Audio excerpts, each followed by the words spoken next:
우리가 시편을 함께 읽고 묵상해 가기 시작했습니다. 시편 1편에서 우리는 복 있는 사람이라고 하는 하나님의 초청장을 받았습니다. 우리의 삶 가운데 하나님 주시는 복된 사람이라고 하는 초청장은 어떻게 하면 나도 복된 삶을 살아볼 수 있을 것인가 라고 하는 궁금증을 불러일으키지요. 그리고 시편 2편에서는 그 키로서, 열쇠와 해답으로서 하나님께서 기름 부어 세우신 자 그리스도, 하나님의 아들 예수 그리스도를 시편은 우리에게 말해주고 있습니다. 이 두 가지의 큰 주제가 계속되는 시편 150편의 여정 가운데 우리는 누구인가라고 하는 하나의 큰 줄기와 함께 하나님의 나라와 그 나라의 왕 되실 그리스도는 누구이신가 라고 하는 이 두 가지의 주제가 계속해서 얽혀가면서 우리에게 이 여정을 가게 할 것입니다. 이 시편 1편과 2편이 전체 시 150권을 그 문을 여는 문, 도어 혹은 대문과 같은 역할이라고 말씀을 드렸었죠.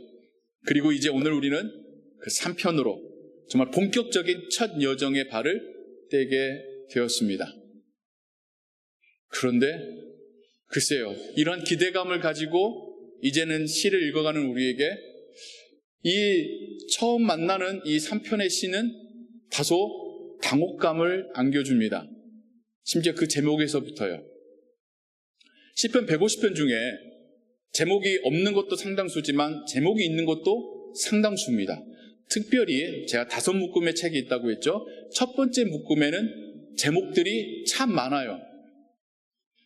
그리고 첫 번째 책부터는 이미 성전에서 하나님을 예배할 때 썼던 것으로 그렇게 추정이 되는데, 그래서 그 시편들의 제목들 보면 어떤 분위기로 이걸 찬양해야 될지, 심지어 어떤 악기로 연주하면서 이 찬양을 불러드리는 게 맞는지까지도 적어져 있고, 어떤 거는 어떤 상황에서 이 시가 지어졌는지도 적혀져 있습니다. 시편 3편이 그래요. 그런데 그게 좀 괜찮은 상황, 조금 평안한 상황이면 좋겠는데 첫 맞닥뜨린 시편도 우리에게 굉장히 당혹스러운 상황을 먼저 타이틀로 알려주면서 시를 시작합니다. 다윗이 그 아들 압살롬을 피해 도망치던 때. 이게 무슨 이야기일까요? 사무엘하 15장 16장에 있는 이야기인데요. 그 이야기를 조금 더 거슬러 올라가자 보면 우리가 알고 있는 다윗, 그 다윗의 시작의 이야기는 뭡니까?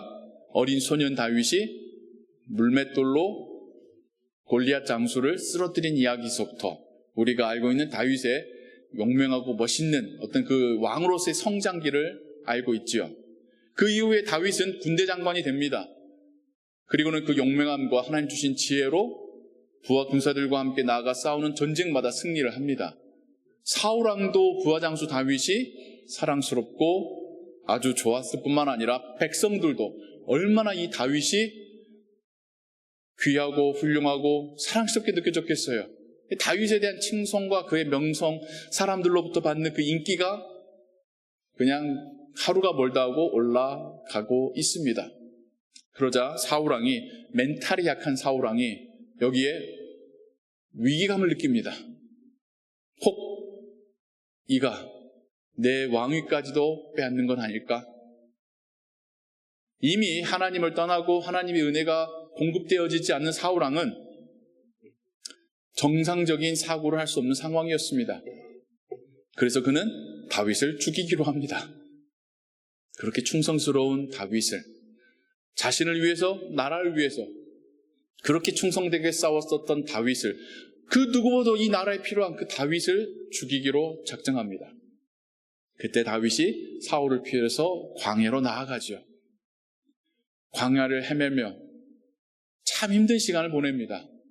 광야라는 것은요, 그냥 아무것도 없는 땅이라고 생각하시면 돼요. 먹을 것, 나무의 열매, 쉬어 누울 수 있는 잔디밭, 뜨거운 태양빛을 가릴 수 있는 그늘, 목을 축일 수 있는 물, 아무것도 없다고 생각하시면 돼요. 상점도 식당도 없고요. 친구도 없습니다. 거기서 살아남기 위해서는 배신해야 되고 남을 죽여야 됩니다. 그 땅에서 다윗은 철저히 하나님 앞에서 낮아지고 하나님의 은혜만을 구하고 밤낮으로 하나님 찬양하고 기도하고 그 말씀 묵상하는 삶을 살게 되지요.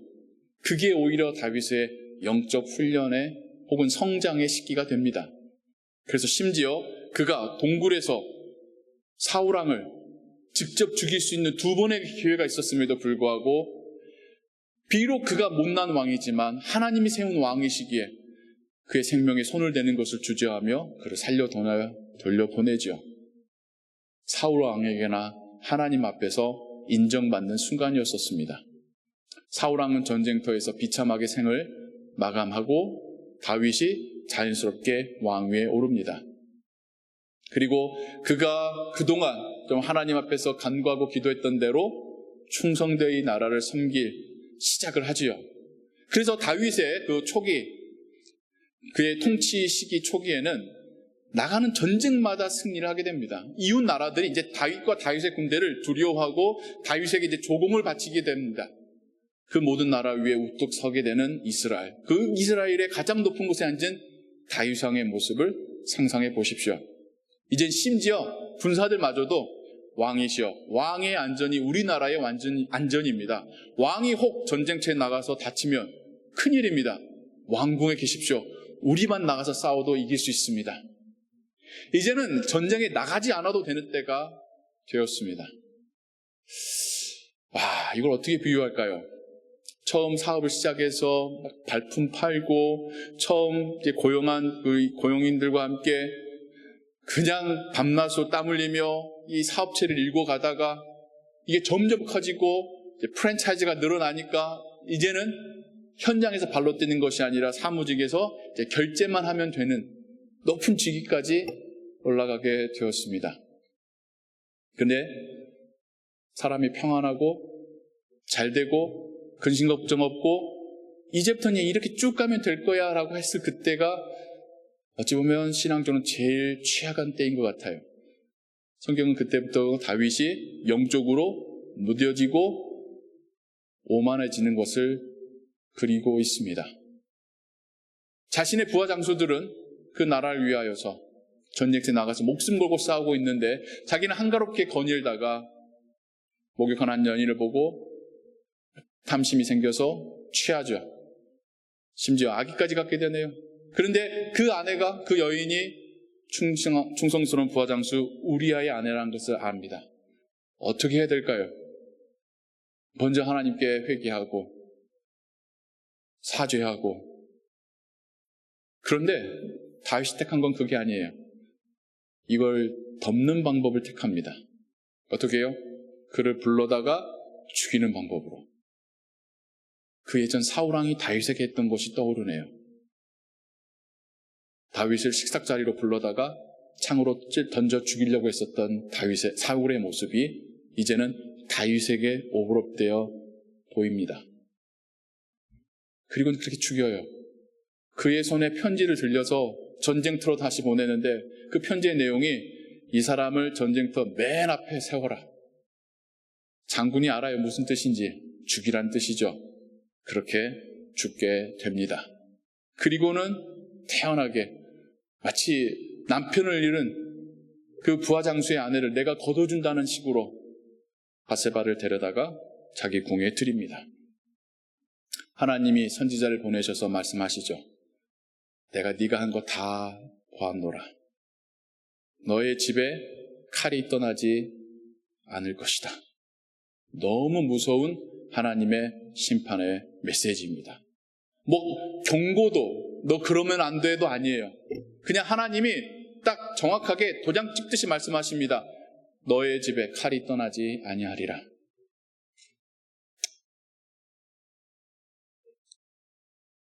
그 바세바의 뱃속에 생긴 아이도 죽게 될 뿐만 아니라 다윗의 자녀들 가운데 엄마가 다른 자녀들끼리 강간을 하고 그에 대한 복수로 또 다른 형제가 자신의 형을 죽이고 뿐만 아니라 다른 형제들을 다 초청해서 잔치를 벌인 것처럼 초청해서 그들을 다 죽입니다.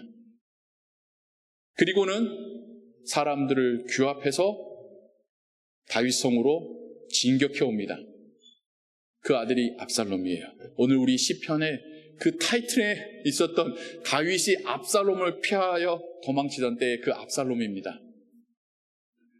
그가 죽인 첫 형으로 인해서 이제는 다윗의 아들들 중에 왕이 될 만한 사람은 이 사람이에요. 무슨 말이냐? 기다리면 그냥 왕이 될 사람이에요. 그런데 이미 사단이 그의 마음 가운데 분노를 심어놨기 때문에 죽여야지만 직성이 풀리는 괴물이 되어버렸습니다. 사람들을 꿰어서 자기 편에 세워서 함께 정말 충분한 인원이 모였다 생각했을 때에 다윗을 향하여 진격해 갑니다. 어떻게 하려고요? 자기 아버지 다윗 왕을 죽이려고요. 그 자리를 찬탈하려고요. 이제 다윗이 코앞까지 진격해 왔다는 소식을 듣고 제대로 옷도 못 갖춰 입은 채 피난을 갑니다. 이 다윗이 어떤 사람입니까? 그 예전 하나님의 언약궤를 블레셋으로부터 돌려받았을 때에 기뻐 춤을 추며 자신의 의복이 흘러내리는 것도 모를 정도로 기뻐했던 그 다윗이 이제는 자기 아들이 자기를 죽이겠다고 쫓아오니까 옷도 제대로 못 갖춰 입은 채 도망을 가고 있습니다. 똑같은 인간이지만 이렇게 변한 상황을 성경은 우리에게 말해주고 있어요. 그리고는 어떤 수치와 수모를 당하는지요. 자신의 후궁 10명이 백주 데낫의 성 위에서 그 아들에게 강간을 당합니다. 자신의 부하 장수들이 압살롬 편에 서서 자기의 창끝을 겨누고 있습니다. 똑똑하다고 했던 인재가 자기를 죽일 계략을 세워서 압살롬에게 주고 있습니다. 자신을 미워했었던 사울 왕의 그 가족 중에 친척 중에 한 명이 시므이가 자신에게 죄를 던지며 욕을 하고 저주를 합니다. 너 이제 끝났어 임마. 시편 1편 3편 1절 2절에서 말하듯이 모든 사람이 나의 적으로 나를 애워싸고 나를 죽이려 하고 나를 저주하고 이제 하나님조차도 너를 구원하시지 못할 거야 라고 말합니다. 다윗의 지금 고백이에요. 고립무원, 진퇴양난, 사면초가 아무도 자기 옆에 없는 것 같은 막막함, 좌절감, 무기력함. 이때 다윗이 자기를 저주하고 욕하는 시므이를 그래도 몇 명 남아있는 부하 장수들이 명령만 하십시오. 가서 목을 따오겠습니다. 라고 하니까 내버려둬라. 하나님께서 저 사람으로 나에게 저주하고 욕하게 하신 것이다. 내가 이걸 들어야 된다. 이거 들어야지 그나마 하나님이 나를 불쌍히 여겨주실 구실이라도 될 거야. 하나님의 심판으로 온전히 받아들이는 다윗의 모습을 사무엘하 16장에서 발견하게 됩니다. 그 예전 사울왕을 피해서 도망쳤었던 그 광야로 이제는 아들을 피해서 다시 나아간 다윗은 그 예전 하나님과 친밀한 관계였었던 하나님 앞에서 정직하며 겸손했었던 그때의 자신의 모습을 아마 떠올렸을 것입니다. 그리고 여기서 통곡하며 하나님 앞에 회개하며 기도합니다. 그게 시편 3편 3절 4절의 이야기입니다. 그가 뭐라 말하냐면 내가 나의 목소리로 여호와께 부르짖으니 하나님께서 그의 성산에서 응답하신도다. 부르짖으니를 영어로는 cry out이라고 번역되어 있습니다. 다윗이 제 상상이고 게스임 추측입니다만 왕이 된 이후로는 부르짖은 적이 없었을 거예요. 왕이 된 이후로는요, 모든 것을 다 아는 척, 뭐든 다 자기가 원하는 대로 할 수 있는 그런 착각과 환상 속에 살았을 것입니다. 그러니 하나님께 부르짖어 눈물을 흘리며 애통해하며 기도할 이유가 있었겠습니까? 전쟁만 나가면 다 이겼는데요. 그가 이제서야 하나님 앞에 낮아지고 깨어졌습니다. 부르짖으며 회개하며 통회하고 있습니다. 그런데 그의 그 기도와 간절한 외침을 하나님께서 들으셨다라고 다윗이 기록하고 있습니다. 그의 회개를 하나님께서 받아주셨다는 겁니다. 회개라고 하는 단어의 그 어원의 본질적인 의미는요, 돌아선답니다. 어떤 감정적인 그 의미는 좀 외부적인 거고요. 본질적인 의미는 내가 바라봤던 것을 돌아서는 것, 내가 가던 길을 돌아서는 게 회개라는 겁니다. 세상의 길로, 죄인의 길로, 오만한 자의 자리로 가던 그 길을 멈추고 하나님께로 돌아서는 게 회개였습니다. 다윗은 광야에서 회개했습니다. 그리고 하나님 그 회개를 받아주셨다는 거예요. 우리는 이렇게 한번 생각해 볼 수 있어요. 아니, 이 모든 사단의 시작이 다윗의 죄인데, 그가 지은 그 추악한 죄 때문에 이 모든 일이 여기까지 왔는데 회개한다고 그냥 용서해 주시나? 그걸 뒤집어서 보면요, 참 그런 추악한 죄인도 용서받을 만한 뭔가를 하지 않았음에도 불구하고 하나님 앞에 통회하는 심령으로 부르짖어 자신의 죄를 고백하며 용서를 구할 때에 하나님이 받아주신다는 겁니다. 그게 우리에게 은혜일 줄로 믿습니다. 우리도 시편 1편에서 말하는 것처럼 악한 자의 꾀를 내고 죄인의 길에 서고 그래서 오만해질 때가 있습니다. 나 때문에 상황이 어려워지고 이 화살이 나에게 돌아올 때가 있습니다. 근데 그걸 깨닫고 하나님 앞에 무릎 꿇고 기도할 때에 근데 하나님이 그래도 받아주신다는 거예요. 이게 얼마나 큰 은혜입니까? 시편 150편의 여정을 시작하면서 다윗이 굉장하게 용기를 내가지고 지금 이 이야기를 자신의 사람들에게 말해주고 있는 겁니다. 여러분 아시죠?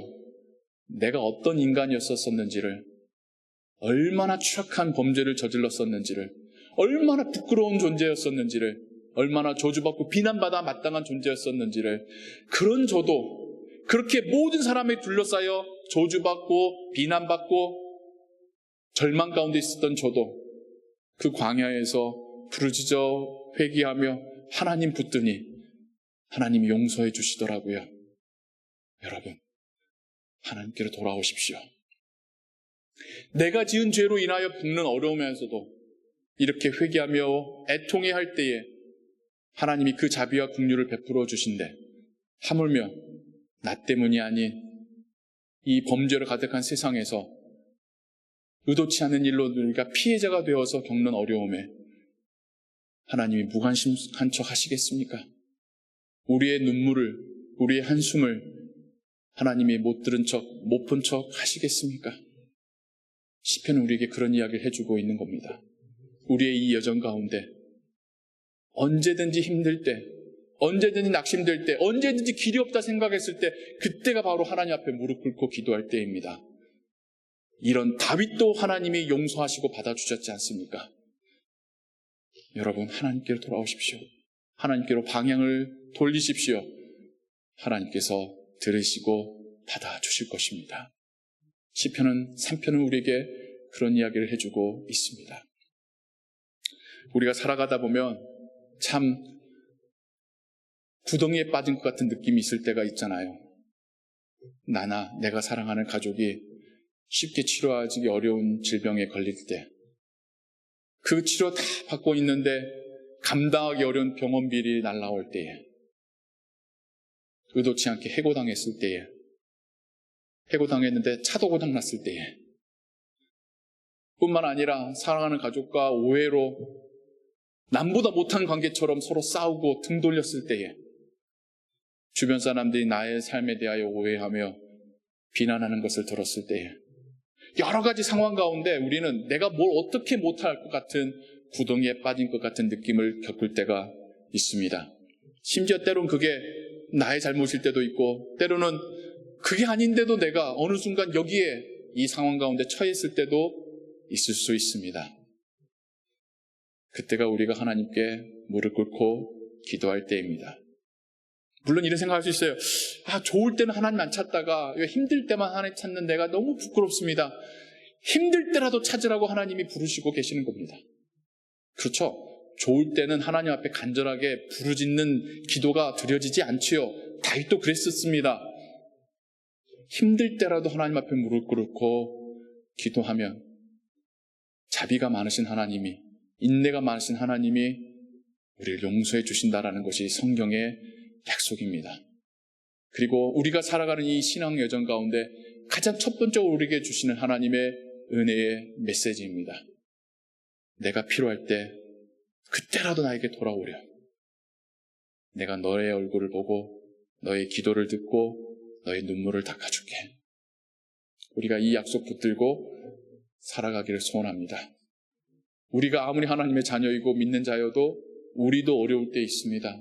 우리도 아플 때 있고 우리도 힘들 때 있고 우리도 막막할 때 있습니다. 그때가 우리가 하나님의 은혜가 더욱 간절히 필요할 때입니다.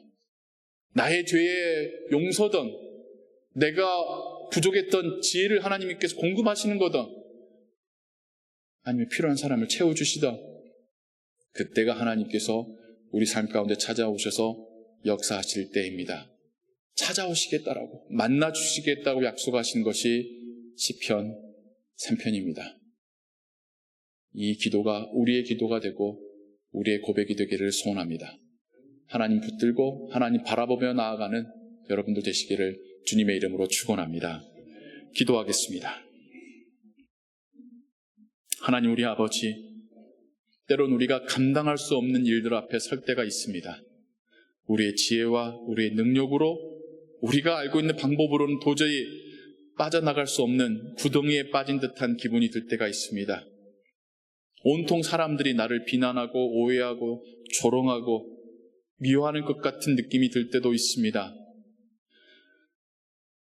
그때 하나님은 우리 옆에 계심을 믿습니다.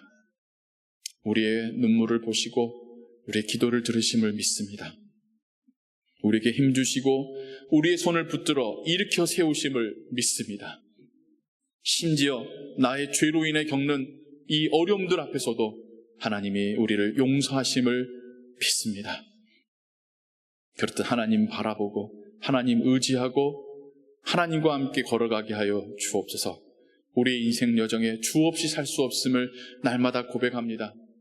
하나님이 주실 그 위로와 평안을 사모합니다. 담대함 가지고 살게 하여 주옵소서. 우리의 눈이 하나님 나라를 향하게 하여 주옵소서. 또 여기에 있는 우리 모든 성도님들 그 가정에 그 마음속에 하나님께 올려드리는 간절한 기도 제목들 있습니다. 다윗의 기도와 같은 기도들이 있습니다. 하나님 들으시고 그 마음 가운데 위로와 평안을 주시며 진정 하나님이 우리의 구원자 되심을 고백하고 찬양하게 하여 주옵소서. 모든 것 주께 의지하오며 주 예수 그리스도의 이름으로 기도하옵나이다. 아멘.